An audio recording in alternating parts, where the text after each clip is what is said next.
Mr. Jameson, good morning. How are you? Good morning, Fabian. I'm fine. I'm well as can be. Yourself? I'm good. Lockdown rocks.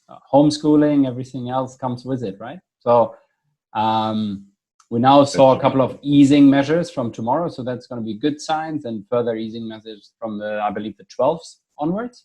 Yeah, But and it's just Singapore, right? It'll be great. Yeah, for Singapore, correct. Now, Forward Keys. Give me your 30-second spiel what you guys are actually doing. Well, ForwardKeys, we are a travel research organization, and our objective is to help businesses around the world predict a traveler's impact on them. So, in order for us to do that, we employ a myriad of data sets. From looking at what travelers or rather consumers are searching for in terms of a holiday, down to the offering, which is essentially the infrastructural availability in terms of air capacity for a traveler to get to your destination, and finally looking at flight bookings and flight tickets in order for us to get a real sense of demand into the future. Okay. So in let's assume 2019 right now, right? Sure. And you and I would have met somewhere over a drink and discussed 2020, right? Yeah. What would you have told me then? Well, how did travel look like from your perspective? Well, I remember in November, December last year, we had a couple of things going on, right? The broad theme that was impacting global travel and the global economy, that said, would be the US-China tensions, for example. The UK just had their referendum. We had riots in Chile. But closer to home, we had the Hong Kong protests, if you recall. Sure you recall. That was quite an impactful one, and that was very close to home. So we all felt it. The news was on repeat 24/7 on the news channels, right? We had the Rugby World Cup in Japan, which was on a positive note. And if we were looking into the first half of 2020. Pretty much the on the book for flight travel was on pace. So when I say on the book, I'm referring to as of end of December, actual flight bookings that have been made for travel between Jan and June this year, and this would include both indirect and direct flight bookings. So it was looking okay. That's what you're saying. Yeah, it was looking okay. Like it was pretty much on pace. The only exception was January and February. So January we were about plus 12%, plus 11%. Don't quote me on the numbers, but yeah, it was around there. And February was down, and this is only because of the floating Chinese New Year. Yes. Right. So apart from the first 2 months of the year, every other month, in the first half of 2020. Was on pace, so we were not expecting, the mother of all surprises, if I can say. And trending wise, was it primary cities? Was it a specific region? No, not necessarily. So the numbers, when I was looking at this, it was across all of Asia Pacific, so Northeast Asia, Southeast Asia, the Oceania region.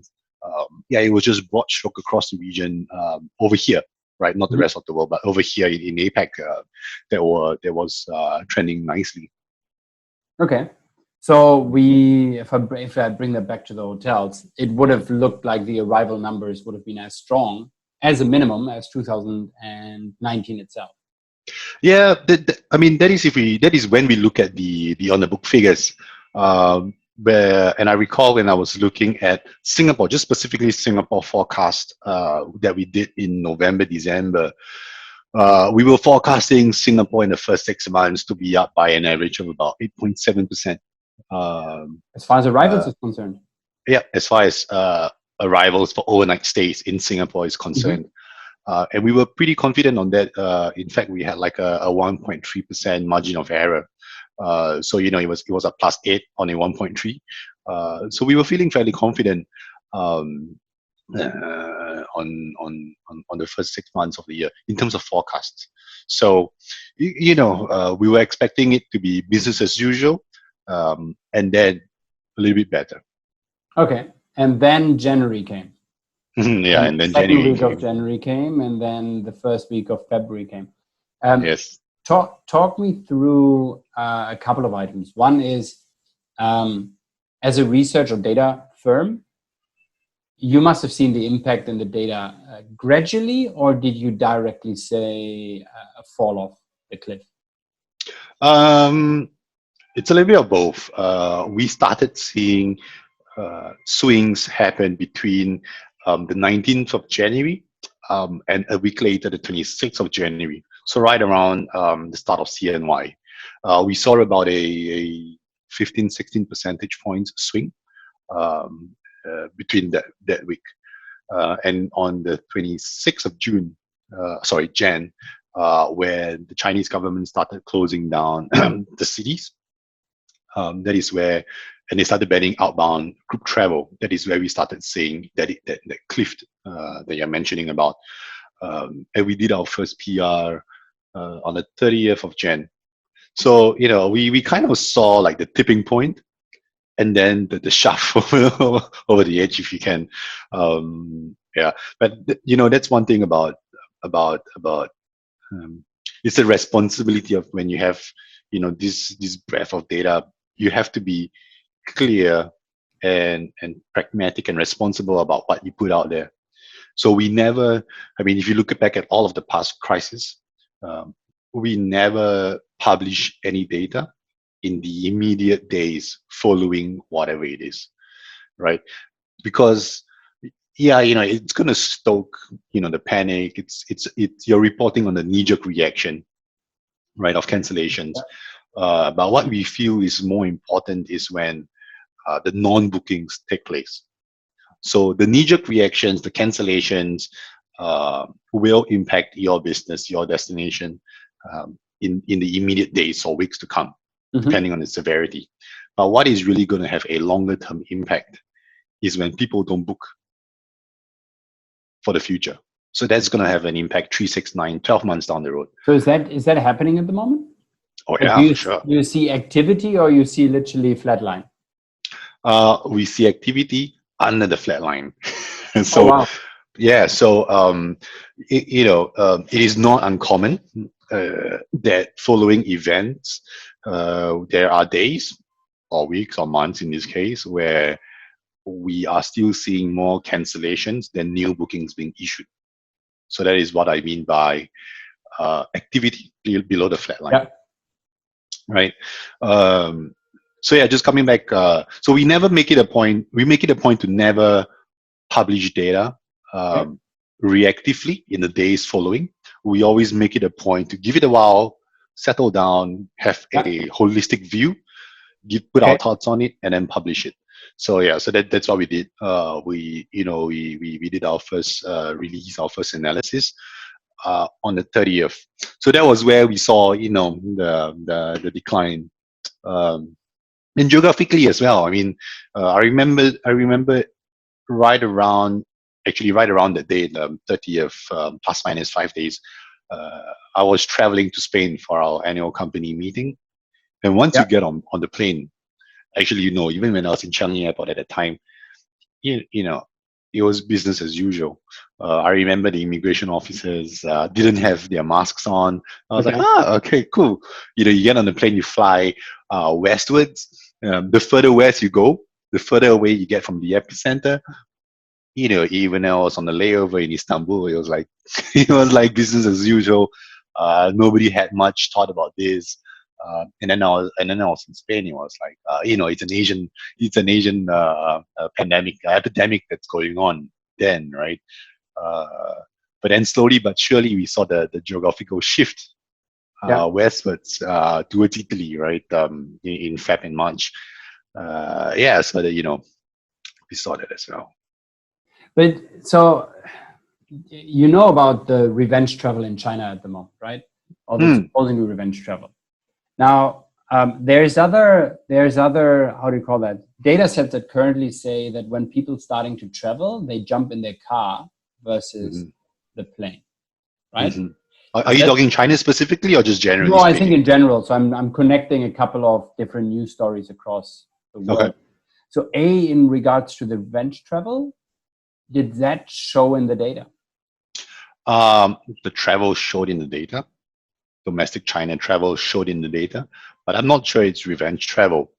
And I say this from our data sets, but also from conversations with our clients who have businesses in China, right? So what we have heard is that it's a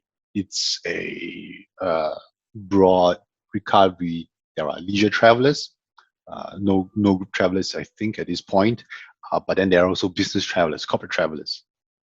So, I think to say, oh, it's revenge traveling, I'm not too sure about that. I would rather say, domestic China travel is picking up. That's a fact. And it's just, serving the innate curiosity to want to explore. And right now, the only place that they can explore offline is China domestically, right? So what about, so you mentioned a couple of clients of yours, right? Now, you're not only working with hotels or hospitality. And I think flight data specifically was always this, it has a lot of potential, but how can you use that potential across the different industries, right? Where do you see a shift in people wanting your data right now versus saying, I don't really know if I can use it right now? I got to tread carefully over here. Let's focus on the ones, which ones are actually asking and screaming for the data right now? Yeah, so, for us as a company, we work with organizations whose business revolves around a traveler, right? And to put it in very layman's term, wherever you spend money, or you could potentially spend money when you travel for a holiday with your family, we work with those kind of companies. So think, the long-term car parking facilities at the airport. I mean, not in Singapore, but, say, for example, Australia, right? Yeah. We work with the car rental companies, the airports, the media agencies that own the panels in the airports. We work with the DMOs, the NTOs. We work with the hotel companies, and we even work with, say, for example, the ATM network that wants to decide where to place an ATM, in the city center where there are most tourists, and down to the financial institution that invests in all these companies that I've just mentioned. So we work with a very broad range of segments, and one of the things that we have seen is there is a significant difference between the level of usage, the level of priority that data has on the organization, the level of sophistication within each, the level of technological transformation that each type of business is undertaking at any one point. And with this pandemic, what that has basically done is basically, you can no longer rely on a time series. You can't just go last year plus minus 5% for this year. I'm always a big advocate of last year data, since years has been completely out of whack because we're living in the digital times, right? It could be very well talking about the last decade. Yeah. So for like with what's happening right now, hospitality for one has been increasingly popping up, pretty literally, asking us for visibility, and I would dare say that in the past 2 weeks, we have had more conversations with hospitality organizations than the entire 2019 combined. Okay. Right, and this is just in the past weeks, and I think, and that's really just being them not being able to just go, yeah, the airport is open, we're still going to get travelers anyway. So I'm not too fast about what's happening outside of my world. Obviously, that's not happening right now. So we literally have different types of businesses coming up to us for help, for visibility right now. But is it just visibility? Is it to understand what happened, or is it really to look at the future and get a faster uplift? It's two stages. I think right now we are still in a stage of, crap, what's happening? Or rather, no, we're out of that. So that was the first stage. That was Jan Feb, or rather that was Feb, right? Like it's more of a, what on earth is happening? I need to know the impacts of travel, the impacts on travel. But very quickly we all knew what the impact on travel was: zero, no more travel, right? So that was stage one, and we are kind of in stage two right now, where we are literally helping people to understand, just to keep a pulse, not a too detailed, not a too granular pulse, but a broad, high level pulse on when can they expect to stop, to stop drowning. We literally have conversations with people asking, could you please let me know as soon as you start seeing a turning point, even if it's still negative, a turning point. But what is it? That's exactly my question. So when we talk to hotel clients and they say, oh, you're showing my trend is good, but it's still negative, coming exactly to your point. And I said, yes, because if you look at the latest trend, you are, let's say, losing 20K a week, and now you're only losing about 2K, right? So you're bottoming out from perspective. Yeah, you're plateauing. Everybody has canceled, right? But equally, there's nothing more, so you can only go slowly but surely upwards from that. Yeah. So think about it. If we kind of envision that line that you're talking about, that trend line, week over week, and you overlay that with last year's cumulative pickup curve, say for example Q3 or Q4, right? It's going to give you some sense of assurances, because it can either go last year's pickup curve, okay, and this year's pickup curve all the way down, like a waterfall down, right? But if it starts picking up again, or if it starts plateauing again, and if you see like a 5 consecutive week slide up trend, it might signal that we are picking up. And then if you look at in comparison to last year's pickup trend, how much of that is it 90% of all bookings made for Q4 happens in Q3, and we are not in Q3 yet. So maybe this pickup curve, this upward trend in the lead up to Q3 gives you some sense of assurances that, okay, you know what, a bulk of the booking takes place in Q3 for Q4 travel. That's a good question. Let me jump in here, right? Because people tend to generally take the current state of mind and just apply it to anything into the future, right? Regardlessly if you're hopeful or you're really just going very sad. But you brought up a very good point here. Is the fact that let's look at Q1 next year, right? The big question is always, okay, should you actually already see activity for that? Right? Because people will look at that and might say, oh, Q1 next year, it's really bad. But let's hang on one second. Yeah. When do you actually see the bulk of bookings for Q1 coming in? Because Q3, Q4. Correct. If you're lucky and nobody anyways books, or a small percentage books, they might shift over. So how do you anticipate then travel to come back over now Q3, Q4, and Q1 next year? The way I look at it right now, and if you consume as much of the global news as you can, and you start piecing together talking points that the different governments around the world are starting to pop up, and and this is a very crucial thing.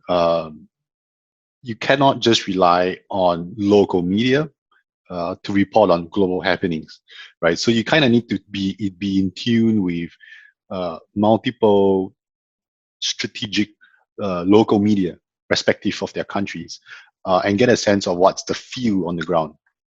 And I feel that based on what I'm seeing, as soon as actually, I think in the early parts of Q3 or maybe even late Q2, but I think that's a little bit unlikely. In the early parts of Q3, what we're going to see is intra-sub-regional travel reopening up. And I mean, essentially, you're talking domestic, yeah? Essentially, like for the wider term of it, or even regional. Even so, when I say intra-sub-regional, I mean intra-Southeast Asia, intra-Northeast Asia, trans-Tasmanian. I mean, look at it over the past weeks. We have New Zealand saying that they have kind of defeated. They have managed to get it under control. Actually, today they have 0 new cases for yesterday. They are doing both prime ministers, Australia and New Zealand. They are doing a press briefing jointly later today, or I might be wrong, but I think it's later today. So I think that might be the first to open up, right? And you combine it with the South Pacific up Islands to each other, right? Yeah. So is that a consideration for the future to say we will? Oh wait, hang on. I think they're opening up. I think they're opening up. Let's be very okay. The good thing is, by the time we watch this, it might already have happened. So that's true. We can always edit it. But do you think it will come down to a fact that countries will open up to trusted countries? Yeah. This is a big thing, trust, which is also why my next point of who is leading this policy framework, right? I still think, and this is my personal opinion, there is a disconnect between public and private sectors. Okay, we see, for example, all right, let me rephrase that. I highly doubt Singapore will open up its borders to a country that cannot provide assurances on health standards, for example. Okay. Just look at the economic impact of this circuit breaker, not just over here, but pretty much in the rest of the world, to risk I'm not gonna say casual reinfection, but like a haphazard opening. It's quite tricky to talk about that, right? Because we're having to start new words that have never been put into perspective in the past, right? Are you going to call it a resurgence of cases? Are you calling it another pandemic? Are you calling it a flaming up of things? But do you think that we're going into a wave form over the next couple of months? Oh, that I really start stop. That I really don't know. I mean, I think the instigating point over here would be when the population starts gathering in masses again, going back to work. The malls start opening up again. I think that's the testing point. Yeah. I would like to think that we have it pretty well under control right now, from what the data says, in terms of new cases every day. We've kind of managed to quieten it down a little bit. So I think the turning point, hopefully it's not a turning point, but I think the instigating point as to whether this, the second wave comes back, is when we start getting out of our shells. Yeah. So let me ask last couple of questions. If I look now at your data set, or I would look at your data set, right? If I go back to Q3, Q4, and Q1 next year, which of those should we not worry about, but which ones would have the prime activity right now, right? Prime positive activity or prime case? Positive. I think we know the negative, but I'm talking the positive one. So, i.e., should we now see bookings for Q4, right? Should we now see all the bookings coming in for Q3? And even if they shift, will they positively impact Q3? Or should we say, you know what, better be cautious for Q3 and bank your money on Q4, Q1? Personally, I would say bank your money on Q4 and Q1 2021. Majority of Q4's booking for us in this part of the world, if I remember correctly, like 40 or 60% of all Q4 bookings take place between May and Q3. Well, essentially now all the way up to July, August, right? Summer period. So there is still the opportunity over there for things to get better, for consumers to feel more comfortable, and depending on the situation, book for Q4. I think Q3 is a little bit of a rush, and if I had to place my bet on something, I would bet Q3, but only really intra-regional, because those are the markets that will book super last minute. Cool. Thank you. Thank you.